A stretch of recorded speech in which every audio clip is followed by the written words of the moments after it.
Nearby is this prominent memorial. The stone, however, is not weathering at all well, but there's a plaque on the front. It may be a replacement.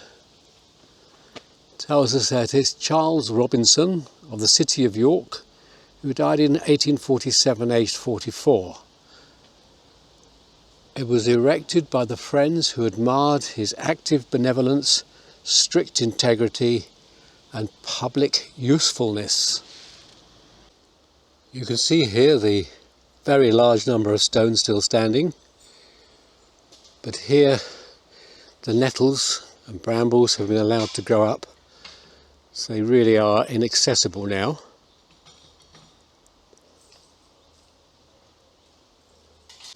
And here amongst this very large beech tree, more stones.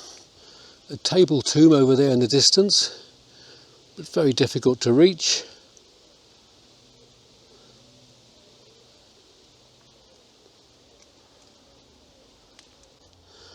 Well, this area a little easier to reach, and there are two tall statues of angels and one or two crosses.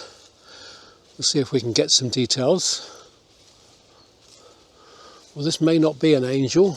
He doesn't have any wings, but it's a sorrowing lady against a cross. And if we come down to the inscription, it's William Moore, a china and earthenware dealer of this city, who died in 1923. Let me make my way across to the other large statue. Again, this is a lady rather than an angel, no wings on this one, clutching her bosom, looking skyward. If I come down to the front here, it says, "It's my darling Frida, the wife of Solly Morris, 1924, age 22. And underneath that we've got a script. I don't know whether that's a Jewish script, possibly, Arabic. Rather nice though, in good order. This one to Mungo Bryson, who was a surgeon, 1920, age 73. And then further down we've got his sons, M.J. Bryson, killed in France during the war. D.B. Bryson died in India during the war. W.M. Bryson, killed in France. And then the widow of the above, Mungo Bryson. So, looks as though he lost 3 sons in the First War. A very heavy price for any family to pay. I'm seeing off the path here a very large monument, much higher than anything else around. We'll see if we can get a name. That's quite a construction in its day. There is an inscription here on the stone in the middle, in memory of Walter, the eldest son of the before mentioned. I'm not going to get any more of that, it's very difficult to read. This one is gone completely black and impossible to read, but you can still see the 6 ornate legs or supports that the large slab of stone is resting on.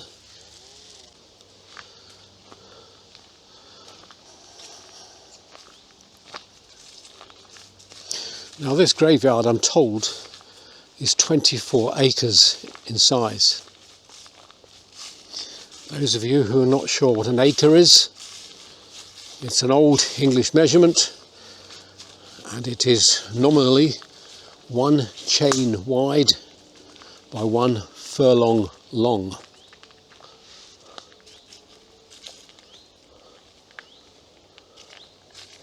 And down the path here is this huge cross,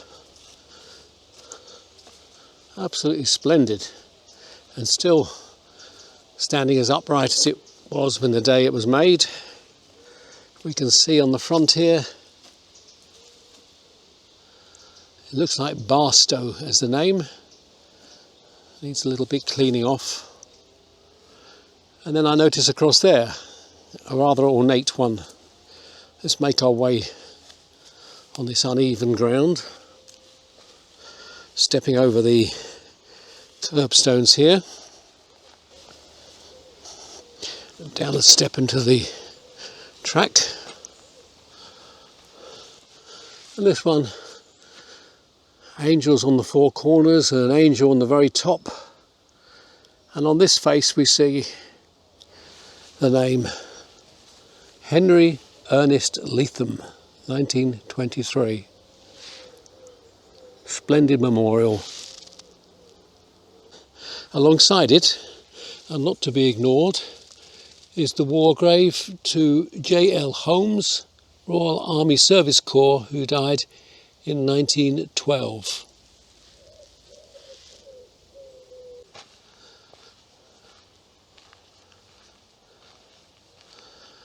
And every slight corner we go round, there are hundreds more memorials to look at.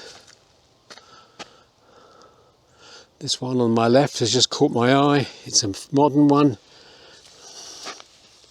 but it shows for Ernest Pace, a little single-seater aeroplane, probably an Oster, Chipmunk or something. It was obviously his interest in life. I don't really know which way to turn. There are paths going off in all directions with stones as far as you can see. Just look to the left here. Enough to keep you occupied for a half day. Right in front of me is another war grave. L. Dawson, a leading cook in the Royal Navy.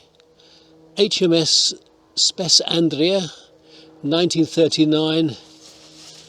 And at the bottom the family have added, in loving memory of Leslie, who was drowned at sea at rest. Well, I'm rather overwhelmed with all the stones we can see, and most of them are fairly readable. 24 acres of memorial stones. This is one very large cemetery. The camera catches it, but right down there through the woods, as far as you can see, are just stones, memorial stones. If I just pan round to the left,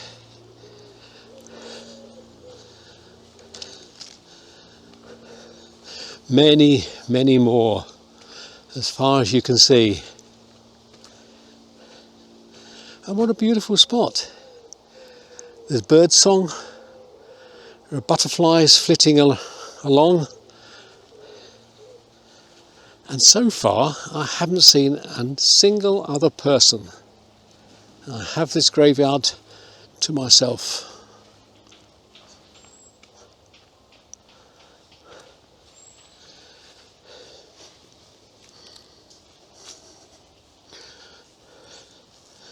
Let me just walk a bit and just let you enjoy what I'm seeing.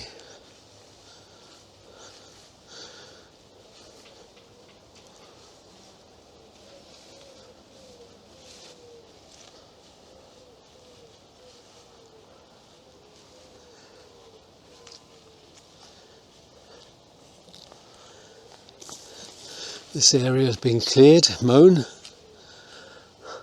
Don't know if there's any particular reason for that.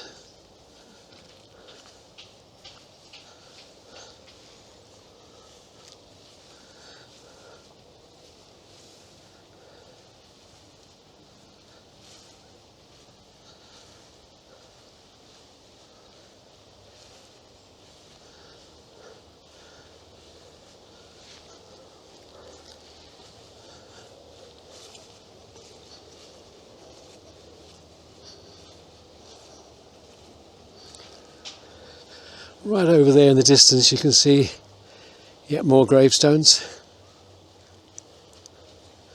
There's another military one or another war grave here. Let's just pop in and have a look at this. This one is the Gunner A. Smith of the Royal Artillery, He died in 1941. There's no age, but it's on a family plot with the inscriptions around the edges on the curbstones, so we may find more information there if we were prepared to clear the grass away.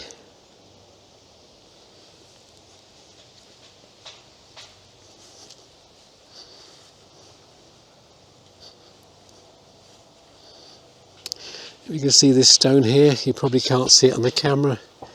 It's got a very colourful butterfly resting on the right hand side there. A peacock, I think.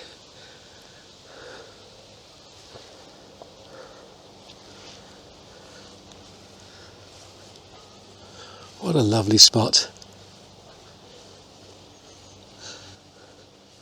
Obviously coming down into an area where there are newer graves. Now right over there, I don't know if you can see it, they've cut a path through to it. There is another war grave. But alongside this grave here, someone's planted an apple tree. Look at that. What a lovely memorial. Let's go down this little track here that's been cut. Have a look at the war grave, which is facing away from us. It's in a family plot with curbstones.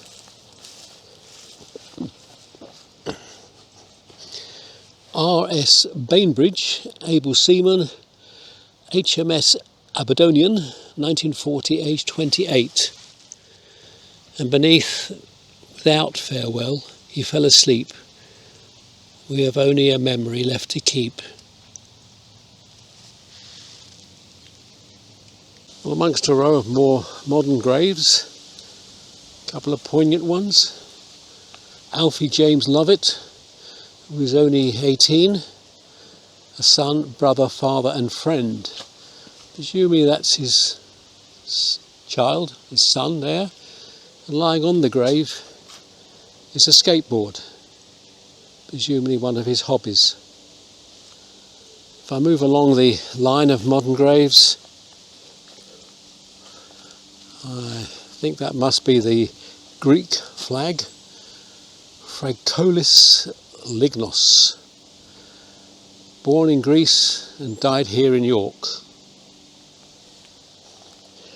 Beautifully looked after here with flowers, carnations, roses.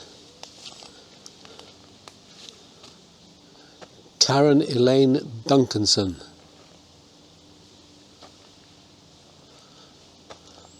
Robert Stewart, and here we have Joan Hudson with a picture of Christ as he's imagined and a picture of Joan at the bottom there. Roger True, Maureen Sanguine, a very small one there waiting for the stone. Alan Wood, James Augustine O'Grady, Dawn Holmes with a picture of a hound of some sort, Debbie Thorpe, David James Miller, and along to the end where a modern grave freshly filled. On the right we have the official CWGC stone for Warrant Officer G.A. Wells, air gunner in the Royal Air Force. He was 36. And on the left we have a copy of the CWGC stone in shape, but not in layout, and that's in memory of his wife. And she lived on till she was 74 without him. A pair of stones of the couple. Well, I'm following another path up. I've no idea where I'm going, but as you can see in the woods here, just many stones. These are more modern graves, sort of in the last 60, 70 years, some very recent indeed.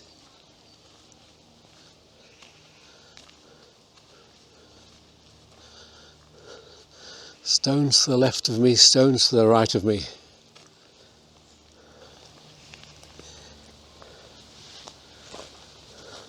Just as far as one can see to the right.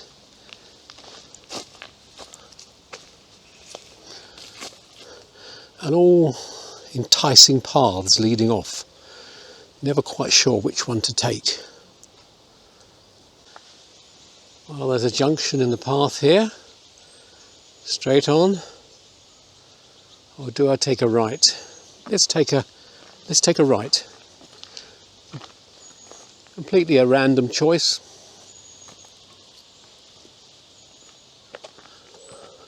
There's another war grave over there.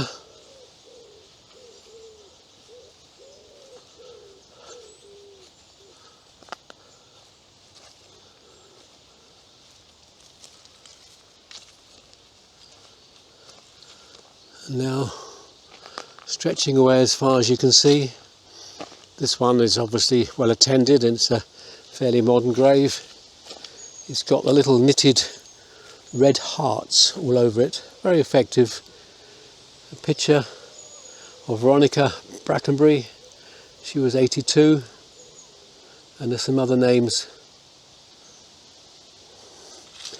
In fact, it mentions her sisters beneath, age 11, 16 and 15. Some early deaths in that family, but someone's caring for this. Certainly stands out. Now if I pan up there, just beyond the tree to the left you can see another war grave.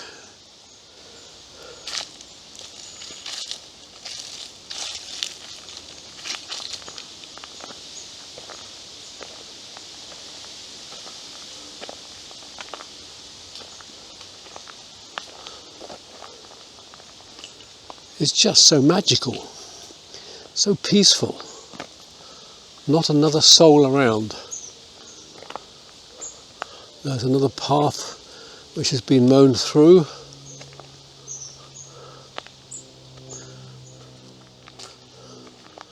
Well, this path possibly looks a little more interesting with the stones. I'll just show you to the right. You could spend many happy hours wandering amongst there looking at the inscriptions.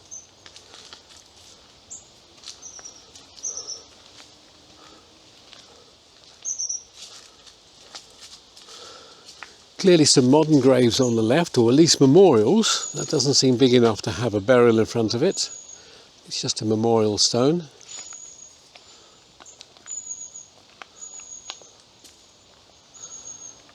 And all these, presumably the people were buried elsewhere or cremated, and these stones are here. That's a nice shaped stone.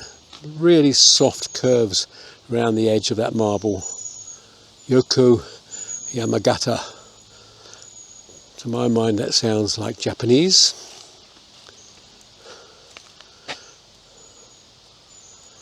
Possibly Chinese. A sort of area for memorial stones. And again on the right we have a number with flowers on. These are more recent or more recently cared for. In fact, these are children's graves. I'll look at this one.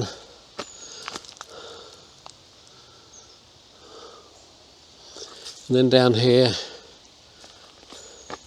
Joshua Henry Bevan Tufts lived for 10 days. And more with flowers.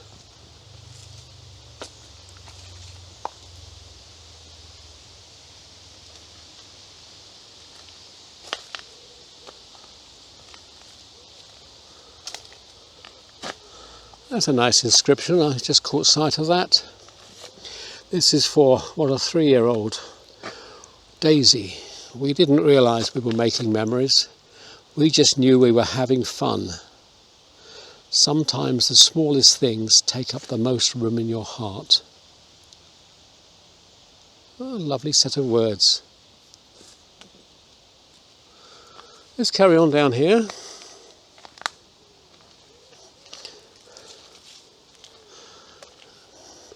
John Parks was a musician.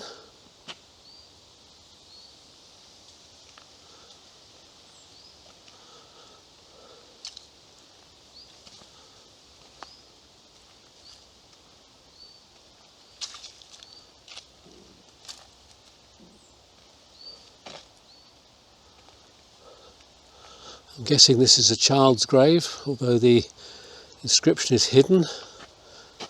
Got children's toys on top.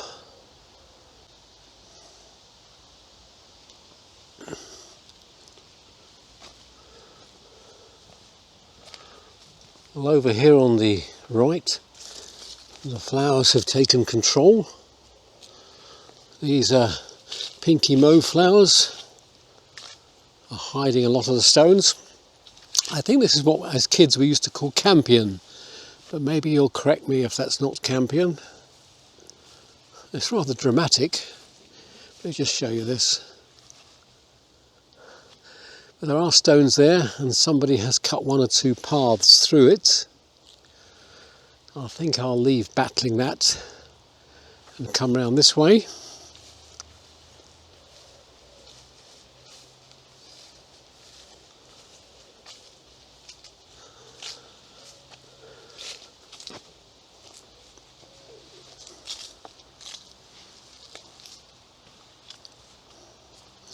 Now there's several war graves over here, and they stand out so clearly. Let's just go down and have a quick look at them. Very clean inscription on this one. I'm seeing from here that it's H.E. Cooper, the West Yorkshire Regiment in 1942, and then immediately behind H. Gamble, Guardsman, Grenadier Guards, age 21, and across to the right, H. Derby, Pioneer Corps, 1942, age 26.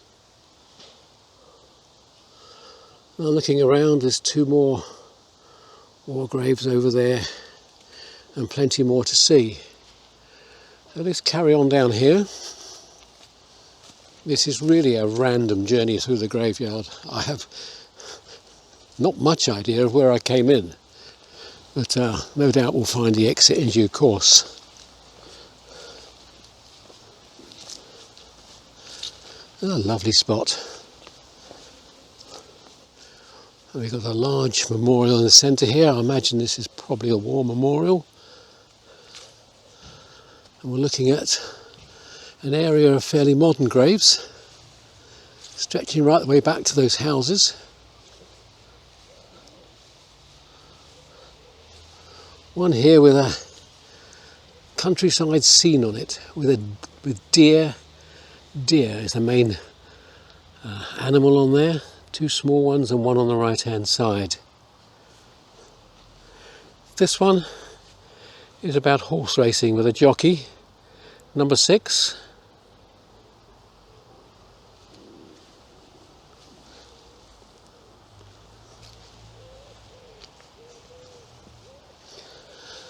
We'll come up to this tall memorial.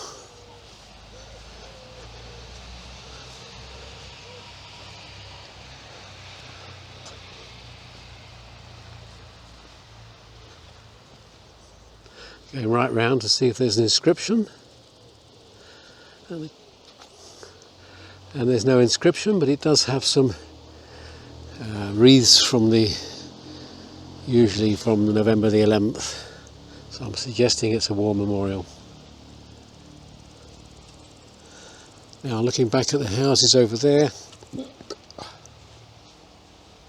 these are modern graves, 1954, 56. There was a tendency on several of these to put the picture of the person concerned.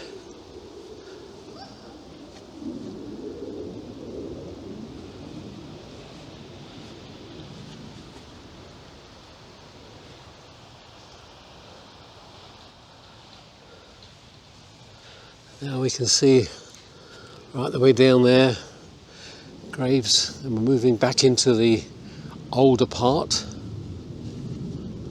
In fact, right over there I can see the gateway that I came in. If you can hear a noise in the background, it's an aircraft taking off from somewhere. It sounds like a very heavy engined aeroplane, possibly military.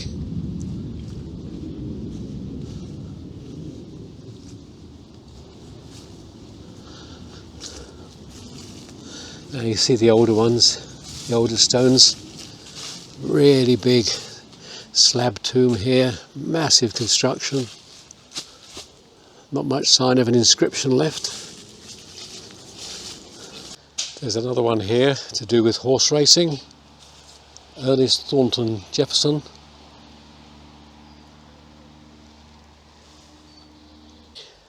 Gerald Bradford clearly enjoyed his time on the riverbank with his fishing. Well, I've looped back round and I'm back in the older section now with just acres of memorials. Let's see if I can show you here. Just so many of them. And across this path. Let's just follow this one round here. Just give you an impression of what it's like.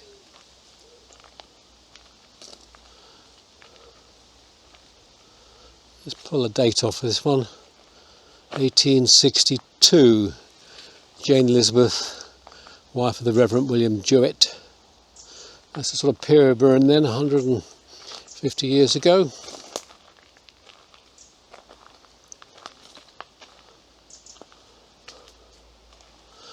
Over there we've got Timothy Scott, 1811, and his wife, 1814.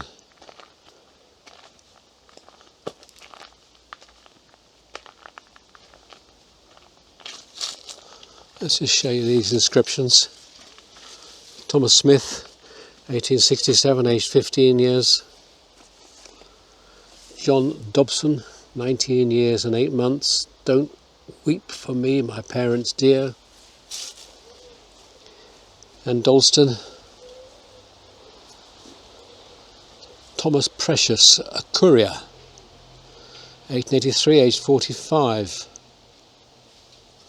Over here we've got a Sawyer, Thomas Hartley, and over there we can see Anne, the wife of Thomas Parker.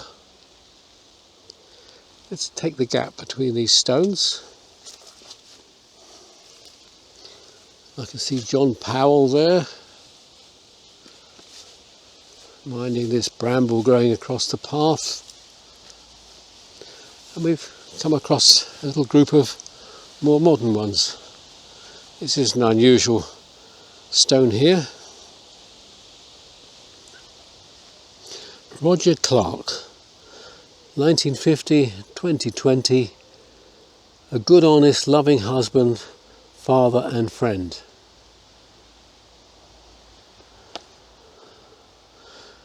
So there amongst the old ones is a couple of new ones, either reusing the graves or they're just memorial stones without the burial.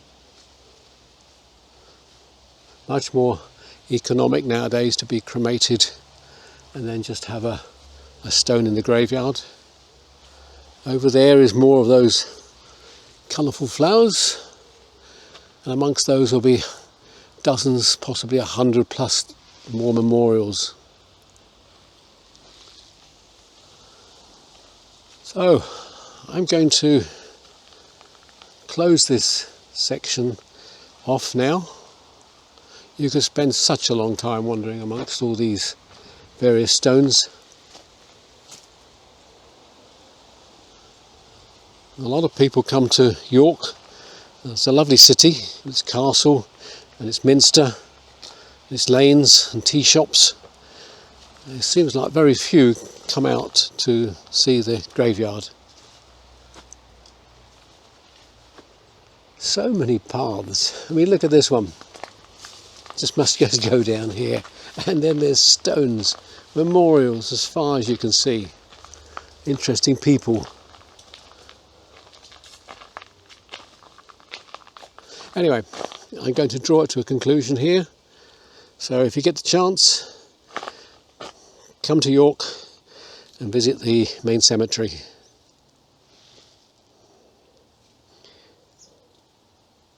Till the next time.